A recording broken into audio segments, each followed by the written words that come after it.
Այսօր մեզ է միացել արևելագետ Վազգեն Պետրոսյանը, բարև ձեզ։ Շնորհակալություն եկաք։ Ավարտվեց պատերազմը Իրանի դեմ, թե չշտապենք։ Չէ, չի պիտի շտապել։ Դեռ չի ավարտվել, նախ եւ առաջ այսինչը որ իրենք համաձայնության շրջանակներն են նոր իրենք ստորագրում եւ ամեն կողմը որոշակի պարտավորվածություն է վերցրել իր վրա եւ այդ պարտավորվածությունները իրականացնելու համար 60 օրյա վստահության ժամկետ է նշվել, որ ամեն մեկը տեսնի թե դիմացինը ինչպես է անում եւ ըստ այդմ կողմնորոշվեն թե ինչպես են գնալու բանակցությունների։ Իսկ բանակցությունները լինելու է 60 օր հետո, 2 ամիս հետո։ Ուստի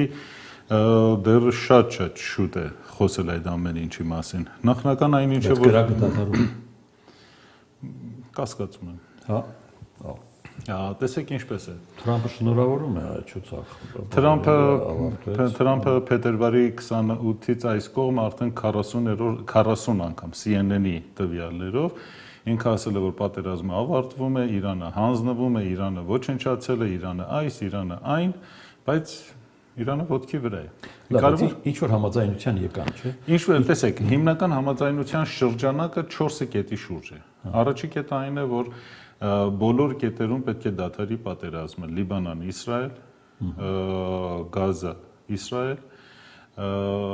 եւ Իրան, Ամերիկա եւ Իրան, Իսրայելը։ Փաստացի արդեն մոտ կարելի ասել մի 10 օր է, որ չունենք Միացյալ Նահանգներ Իրան հակամարտություն, պատերազմ չի եղել, կրակոցներ եղել են, տարբեր բաներ եղել են։ Իսրայելը Իրաքի օդային տարածքից անցյալ շաբաթ 2 անգամ 2 գիշեր իրար հետևից հարձակում իրականացրեց Իրանի վրա, բայց լայնամասշտաբ չէին։ Իրանը էլի պատասխան դրանց եւ Քուվեյթում, եւ Բահրեյնում, եւ Կատարում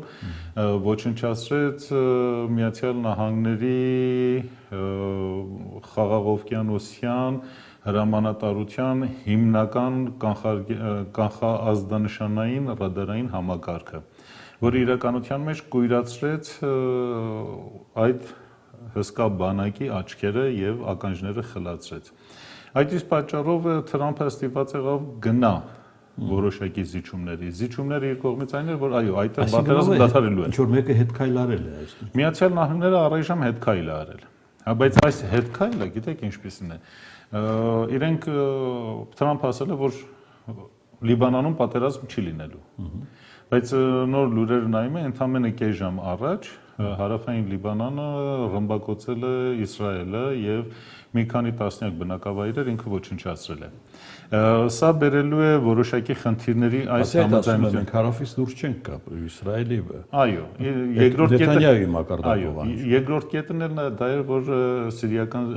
իսրայելական զորքերը պետք է դուրս գան հարավային Լիբանանից։ Երրորդ կետը այս համաձայնությանը այն է, որ Միացյալ Նահանգները պարտավորվում է 12 միլիարդ դոլար փող Իրանի բլոկեղած փողերից հետ վերադարձնի Իրանին եւ չորրորդ կետը այն է, որ Միացյալ Նահանգները իր նավատորմը պետք է հետ քաշի Օմանի ծովից դեպի Հնդկական օվկիանոս եւ թույլ տան նավարկությունը հայտարարվի։ Սրա դիմաց Իրանը ընդամենը պարտավորվել է, որ Հորմուզի նեղուցը բացել, բայց այնուամենայնիվ ինքը այնտեղից իր մաքսատուրքերը եւ բնապահպանական վճարները գանձում է։ Reuters-ի համաձայն այսօր առաջի նավը, որ անցել է, գազատար նավը, որ անցել է այնտեղից, այս ձևով ինքը հանգիստ անցել է իրանական զինված ուժերի վերահսկողության տակ։ Հիմա տեսեք ինչպես է։ Լիբանանում պատերազմը չի դադարել։ Ուրանը ինչ է լինելու Իրանը։ Դա 60 օր հետո։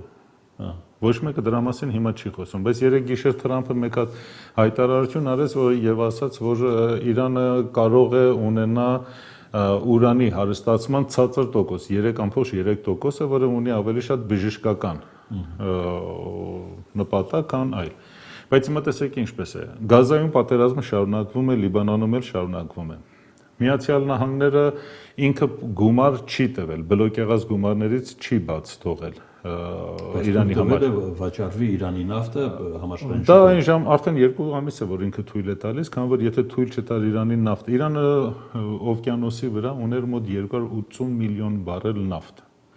իր նավերի մեջ։ Եթե Միացյալ Նահանգները դա թույլ չտար, նավթի գինը շատ կտրուկ կբարձրանար։ Միացյալ Նահանգները որպես իր նավթի միջազգային գինը չբարձրանա, այս 100 օրվա ընթացքում ինքը իր ռազմավարական նշանակություն ունեցող պահեստներից մոտ 30%-ը բաց է թողել նավթի եւ իրենք կայնած էին շատ լուրջ կրիզիսի առաջ, շատ լուրջ։ Իսկ այս համաձայնությանը գնացել է Վաշինգտոնը, ոչ թե Թեհրանը։ Այո, Վաշինգտոնը, ես դա եմ ասում, որ հիմա տեսեք ինչպես է։ Միացյալ Նահանգները բոլոր կետերը ներկայդրությամբ խախտում է։ Ինքը պետք է 12 միլիարդ բաց թողներ, բայց 12 միլիարդը բաց չի թողնում։ Բայց Թեհրանը ինչու է համաձայնում այս համաձայնությունը։ Գիտեք, ցանկացած պատերազմի մեջ, թեկուզ երբ որ երկու հոգի իրար հետ կռիվ են անում, ամեն մեկը պահ է գալիս, որ կարիք ունի շունչ քաշելու, իր ուժերը վերադասավորելու եւ նորից հարվածելու։ Հիմա երկու կողմը դրան կարիք ունեն։ Եվ Իրանը եւ Միացյալ Նահանգները կարիք ունեն շունչ քաշելու։ Իրանը ճիշտ է այս կարճ ժամանակահատվածում վերջի 2 ամսվա ընթացքում, որ գրեթե կիսազինադադարային վիճակ է, Չինաստանի եւ Ռուսաստանի օգնությամբ կարողացավ վերականգնել իր հակաօդային պաշտպանությունը եւ իր ռադարային համակարգը, որոնք որ վնասվել էին պատերազմի ընթացքին։ Գրեթե ամբողջությամբ վերականգնել է։ Ռուսաստանը, եթե կարող է, թող իր հակաօդային պահի։ Գիտեք, պատերազմի ձևերը արդեն փոխվել են։ Ռուսաստանի տարածքում գոյություն ունեցող հարձակումները, որոնք որ տեղի են ունենում ոչ միայն Ուկրաինայի տարածքից։ Ռուսական հոպը հիմա շատ է վերափոխվել, շատ։ Նոր պատերազմների մեջ ԱԹՍ-ները փոքրերը իրենք ունեն լուրջ նշանակություն պատերազմի ելքի վրա ազդելու համար։ Եվ Ռուսաստանը ունենալով պատերազմական դաշտում նմանատիպ փորձ, այդ փորձը ինքը փոխանցել է Իրանին։ Իրանը դա կիրառեց Միացյալ Նահանգների դեմ։ Վերջ-վերջո հեշտ չէր MQ9 կամ MQ1 տիպի հակաօդային ԱԹՍ-ները հարվածելը, որոնք որ գրեթե անհայտ չեն երևում ռադարային երեսին, կամ ասենք F-35-ը խոցվեց։ Եվ նմանատիպ դեպքեր շատ եղան, կամ քրուզ հրթիռները խոցվեցին։